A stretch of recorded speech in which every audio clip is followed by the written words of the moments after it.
جی السلام علیکم ورحمۃ اللہ وبرکاتہ۔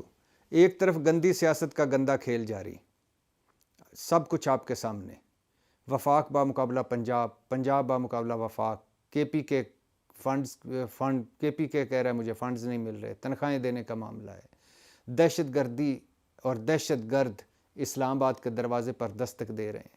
ابھی کل ہی اسلام آباد پولیس کے جاں بازوں نے کیپٹل کو ایک بڑی تباہی سے بچا لیا۔ ہر روز کہیں نہ کہیں کوئی دھماکہ ہوتا ہے، ہر روز کہیں نہ کہیں کوئی دہشت گردی کی کارروائی ہوتی ہے۔ ایک مرتبہ پھر دہشت گردی کا جن جو ہے وہ بوتل سے سر نکال رہا ہے۔ دوسری طرف وہی گندا کھیل، میں نہیں تو تو بھی نہیں، مائی وے اور ہائی وے، میں نہیں تو پھر کوئی بھی نہیں ہے، میں نہیں تو کوئی بھی نہیں ہے، بس اسی چکر میں لڑی جا رہے ہیں کوئی، اور تماشا بنا ہوا ہے ملک، بنانا ریپبلک بن گیا ہے ملک، ہر معاملہ عدالت میں پہنچ رہا ہے، اور پھر فیصلہ جب عدالت سے ایک کے خلاف آتا ہے تو وہ چڑھائیاں شروع کر دیتا ہے، جس کے حق میں آتا ہے وہ نعرے مارنا شروع کر دیتا ہے، اور نعرے مارنے والے کے حق میں خلاف آ جائے تو وہ چڑھائیاں شروع کر دیتا ہے، اور جو کل نعرے مار رہے تھے وہ پھر مٹھائیاں بانٹنا شروع کر دیتے ہیں۔ دوسری طرف ہمارے مسائل، اصل مسائل، جیسے کہا دہشت گردی، دوسرا اس سے بعد معاشی مسائل، ہم معاشی طور پر پاکستان ٹیکنیکلی یعنی ڈیفالٹ کر چکا ہے۔ ہماری بندرگاہوں پر کنٹینرز رکے ہوئے ہیں، ایل سیز نہیں کھل رہی، پٹرول بحران سر پر منڈلا رہا ہے، آٹا اتنا مہنگا ہو گیا ہے کہ 2 وقت کی روٹی مشکل ہو گئی ہے، مہنگائی 75 سالہ ریکارڈ سطح پر چلی گئی ہے، 8 ماہ کی بدترین پرفارمنس پی ڈی ایم حکومت کی، جو کہتے تھے ہم ارسطو ہیں، ہم افلاطون ہیں، ہم تجربہ کار ہیں، سارے مسائل کا حل ہمارے پاس ہے۔ یہ پی ڈی ایم خصوصی مسلم لیگ نون کا بڑا کریڈٹ کیا تھا، ہم موٹر وے بنانے والے ہیں، آج پہلے موٹر وے پہ 300 ارب کے گھپلے سامنے آ گئے ہیں۔ ان کا دوسرا تھا ہم نے دہشت گردی ختم کر دی ہے، ہم نے روشنیاں بحال کیں، اب وہ روشنیاں پھر ماند پڑ رہی ہیں، دہشت گردی اسلام آباد کے دروازے پر دستک دے رہی ہے۔ تیسرا یہ تھا کہ ہم نے لوڈ شیڈنگ ختم کی، آج فرنس آئل مہنگا، بجلی آئی پی پیز اور جو بجلی کارخانے وہ آئی ایم ایف کی نظر میں کھٹک رہے ہیں، اور اس کے علاوہ بجلی کے بل عام آدمی کی پہنچ سے دور ہیں، گیس نایاب ہو چکی ہے، اور روزمرہ کی آلو مٹر ٹماٹر لوگوں کی زندگی اجیرن ہو گئی ہیں، تنخواہ دار اور مڈل کلاس رل گئی ہے، اور یہ جو ہیں یہ آپس میں لڑی جا رہے ہیں۔ 3-4 خبریں دیکھی ہیں، ڈالر آپ کے سامنے جیسے کئی مرتبہ بتا چکا ہوں، مارکیٹ میں پہلی دفعہ پاکستان کی تاریخ میں ڈالر کے 3 ریٹ ہیں، ایک آفیشیل ریٹ، ایک مارکیٹ ریٹ، اور ایک جو ہنڈی حوالے کا ریٹ، اور ڈالر اتنا عمران خان کے دور میں 3 سال 7 مہینے 25 دنوں میں نہیں بڑھا جتنا 8 مہینے میں ڈالر بڑھ گیا ہے۔ اتنی مہنگائی عمران خان کے 4 سالوں میں، پونے 4 سالوں میں نہیں ہوئی جتنی ان 8 مہینوں میں ہو گئی ہے۔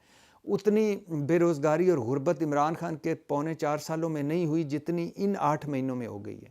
اتنے زر مبادلہ، یعنی ان کی آج کی اسٹیٹ بینک، ان کا اپنا اسٹیٹ بینک کہہ رہا ہے کہ دسمبر 2021 میں جب عمران خان کی حکومت تھی تو 17.1 ارب ڈالر اسٹیٹ بینک میں موجود تھے، آج 6.25 ارب ڈالر رہ گئے ہیں، اور اس کے علاوہ جو باہر سے اوورسیز پاکستانی پیسہ بھجوا رہے تھے، جو ڈالر بھجوا رہے تھے، اس میں 80% کمی ہوئی ہے، امپورٹ پہ پابندی ہے، ایکسپورٹ کا برا حال ہے۔ 8 مہینوں میں انہوں نے ملک کو ایک کھائی میں دھکیل دیا ہے۔ وہ لوگ جو کہتے تھے کہ ہم اس عمران خان نکمہ نااہل نہ تجربہ کار ہے، ہم اس کے مقابلے میں تجربہ کار ہیں، ہم آئیں گے اور سارے مسائل حل کریں گے، اب وہ سارے ہینڈز اپ کر گئے ہیں۔ اسحاق ڈار صاحب کہیں نظر ہی نہیں آ رہے، مفتاح اسماعیل صاحب ہلکی ڈھولکی پر اسحاق ڈار صاحب پر جگتیں کس رہے ہیں، مطلب پرانا وزیر خزانہ پی ڈی ایم کا اور نیا وزیر خزانہ آپس میں لڑ رہا ہے، مصدق ملک وزیر پیٹرولیم ہے اور بلاول بھٹو وزیر خارجہ ہیں، دونوں آپس میں لڑ رہے ہیں، وفاق پنجاب سے لڑ رہا ہے، گورنر وزیر اعلیٰ سے لڑ رہا ہے، وزیر اعلیٰ گورنر کے خلاف لڑا ہوا ہے، صوبائی اسمبلی بامقابلہ قومی اسمبلی، قومی اسمبلی بامقابلہ صوبائی اسمبلی، صوبے بامقابلہ وفاقی حکومت، وفاقی حکومت بامقابلہ صوبے، زرداری صاحب، شجاعت، شہباز شریف، نواز شریف بامقابلہ عمران خان، عمران خان بامقابلہ یہ سب کھیل، سرکس، نوٹنکی، ناٹک، ڈرامے، اور ہم کہاں پہنچے ہوئے ہیں. 2-3 خبریں آپ کے پڑھ کے سناتا ہوں. IMF سے مذاکرات ایک بار پھر بے نتیجہ رہے ہیں. اسحاق ڈار صاحب جو IMF اسپیشلسٹ تھے، جو کہتے تھے اللہ کے فضل و کرم سے میں واحد وزیر خزانہ ہوں جس نے IMF کا پورا ان کا جو پورا شیڈیول مکمل کیا تھا. ہم 22ویں مرتبہ IMF کے پاس گئے ہوئے ہیں بائی دا وے. تو اسحاق ڈار صاحب کی زیر صدارت جو IMF کے سے مذاکرات ہو رہے ہیں وہ ایک مرتبہ پھر بے نتیجہ نکلے ہیں. اس کا نتیجہ کیا نکلا ہے؟ جائزہ مشن جو IMF نے بھجوانا تھا وہ نہیں آ پا رہا. اور اس کا نتیجہ کیا نکلا ہے؟ جو ہمیں $1.25 ارب کے قریب اگلی قسط IMF سے ملنی تھی، وہ 3 نومبر کو ملنی تھی، وہ ابھی تک نہیں مل پا رہی.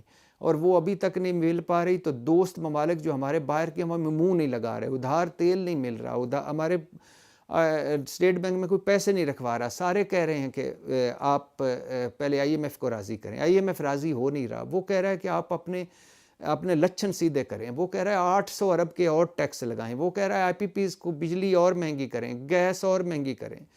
اور وہ جو IMF اسپیشلسٹ اسحاق ڈار نے ہینڈز اپ کر دی ہیں، وہ لڑنے پہ آ گیا. آئی ڈونٹ کیئر، یعنی وہ ان سے کوئی پوچھے نا کہ IMF کے ساتھ کیوں نہیں ہینڈل ہو رہا، کہتے ہیں I don't care.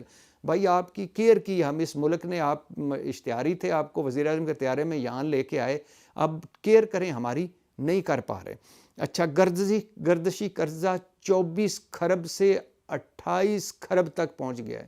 Imran Khan کے دور میں یہ 2000 کھرب سے بھی کم تھا. گردشی قرضہ اتنا ہوتا جا رہا ہے کہ اب دینا مشکل ہے. باہر کے قرضے جو 50-60 ارب ڈالر ہیں وہ اس سے علیحدہ ہیں، اس کے علاوہ ہیں. اور ہم سعودی عرب اور چین کے پاؤں پڑے ہوئے ہیں کہ تھوڑا سا اور بڑھا دیں، یعنی مدت بڑھا دیں، سال بعد آپ کے قرضے دیں گے. 35 ارب ڈالر ہم نے اگلے سال میں دینا ہے. ہمارے پاس 6 ارب ڈالر اسٹیٹ بینک میں پڑا ہے، ہم کہاں سے دیں گے؟ اس کے علاوہ غیر ملکی قرضوں کی ادائیگی جو تھوڑی بہت کی، اس سے ذرا مبادلہ کے ذخائر میں ریکارڈ کمی ہوئی، مطلب 6.25 ارب ڈالر رہ گئے. تو عالمی ادارے نے پاکستانی ریٹنگ گرا دی ہے. ہماری ریٹنگ -B تھی، اب C++ ہو گئی ہے. اس سے بڑا اور تماشا کیا اور اس شرمندگی کیا ہے کہ، اور شرم کی بات کیا ہے کہ اب عالمی اداروں کو بھی پتہ چل رہا ہے کہ یہ ہم جو ہیں ڈیفالٹ کے منہ پر پہنچے ہیں. اور ان کے لچھن دیکھیں، صرف وفاقی حکومت کی جو کابینہ ہیں وہ 76 رکنی ہیں اور 14 جماعتیں ہیں. اور اس طرح یہ للے تلے کر رہے ہیں جیسے یہ برونائی کے یا سعودی عرب کے حکومت ہو کہ آئل بھی بہت زیادہ ہے، سونا بھی بہت زیادہ ہے، یاشیاں کرو. کوئی چارٹرڈ فلائٹ لے کے کہیں جا رہا ہے، کوئی باہر دھڑا دھڑ باہر کے دورے کرے جا رہا ہے، کوئی گاڑیوں کے چکر میں ہے، کوئی دفتر کے چکر میں ہے، ہر کوئی اپنے اپنے چکر میں. ان کے ذاتی کاروبار سونے اگل رہے ہیں، حکومتی یا سرکار کے کاروبار مندے پڑے ہوئے ہیں، کچھ بھی نہیں. 1100 ارب جو ہم لگاتے ہیں ان سفید ہاتھیوں پہ، PIA، ریلوے، سٹیل مل، کسی کی کوئی نجکاری. 10 بڑے جو ہمارے جو سفید ہاتھی ان میں کسی کی نجکاری نہیں ہو پا رہی، کسی میں جرت نہیں کوئی بڑا فیصلہ کرے. اچھا، اس کے علاوہ ڈالر آپ کو بتایا، مہنگائی آپ کو بتایا، بے روزگاری آپ کو بتائی. اور یہ وہ لوگ ہیں جو کہتے تھے ہم آئیں گے تو سارا کچھ حال ہو جائے گا. انہوں نے تو عمران خان کی حکومت اب ان کے آگے مسیح لگنے لگی ہے. اس وقت زر مبادلہ زیادہ تھا، باہر سے لوگ ڈالر زیادہ بھجوا رہے تھے، ڈالر اس سے کم ریٹ پہ مل رہا تھا. اب تو ڈالر مارکیٹ سے مل ہی نہیں رہا. آپ ڈھونڈنے نکل جائیں تو آپ کو ڈالر بلیک میں ملتا ہے. اس وقت ڈالر مل تو رہا تھا، امپورٹ ایکسپورٹ کا کچھ حال تو تھا، کرنٹ خسارہ کچھ کنٹرول میں تو تھا، IMF کوئی پیسے تو دے رہا تھا، باہر کے دوست ملکوں سے پیسے آ تو رہے تھے، کچھ ہماری کوئی جمع تفریق تو ہو رہی تھی، کچھ سرمایہ کاری آ رہی تھی، کوئی سیاح آ رہے تھے. اب سرمایہ کاری صفر، کوئی سیاحت صفر، یہ لڑائیاں لڑی جا رہے ہیں، دہشت گردی، مہنگائی، بے روزگاری، غربت. اچھا، عمران خان کے دور میں جو کہتے تھے نا برباد معیشت ہو گئی، اس برباد معیشت میں سستا پٹرول مل رہا تھا لوگوں کو.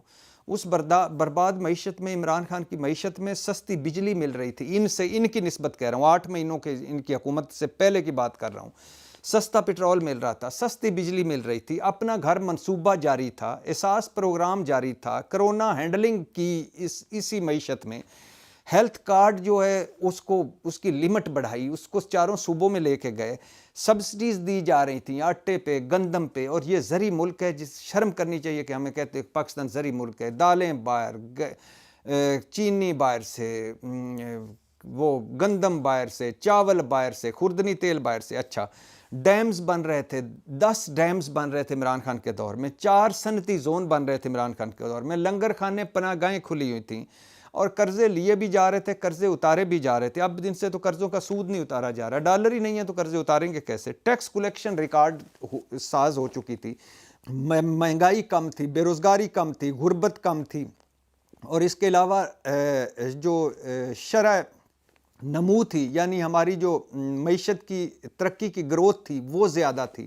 اور یہ آئے، انہوں نے 8 مہینوں میں بھٹا بٹھا دیا، مفتاح آزما لیا، اسحاق ڈار آزما لیا، زرداری صاحب آزما لیے، مولانا صاحب آزما لیے، نواز شریف اللہ کے فضل و کرم ہمارے پاس تجربہ کار ٹیم ہے وہ آزما لی، شہباز گورنر، شہباز پرفارمنس وہ آزما لی، سارے کھو کھاتے، قوم کھو کھاتے، ملک کھو کھاتے، اور یہ لڑی جا رہے ہیں۔ عمران کو نااہل کرنا ہے، عمران کو جیل بھجوانا ہے، نواز شریف کو لانا ہے، نواز شریف کو اہل کرنا ہے، نیب ختم کرنا ہے، ای وی ایم ختم کرنا ہے، نومبر کی تقرری کرنی، سب کچھ کر لیا۔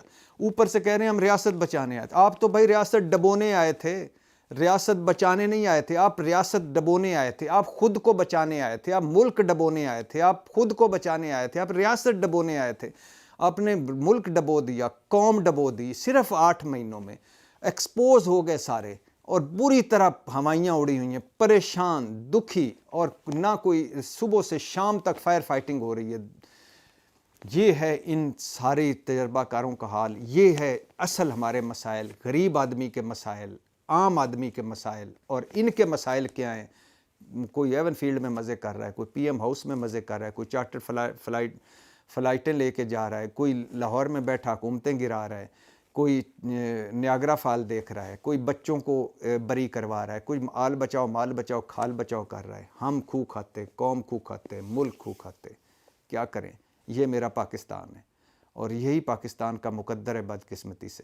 اللہ ہم سب پہ اپنا رحم کرے اور فضل کرے، اللہ ہمارے نصیب بدلے۔ پاکستان زندہ باد۔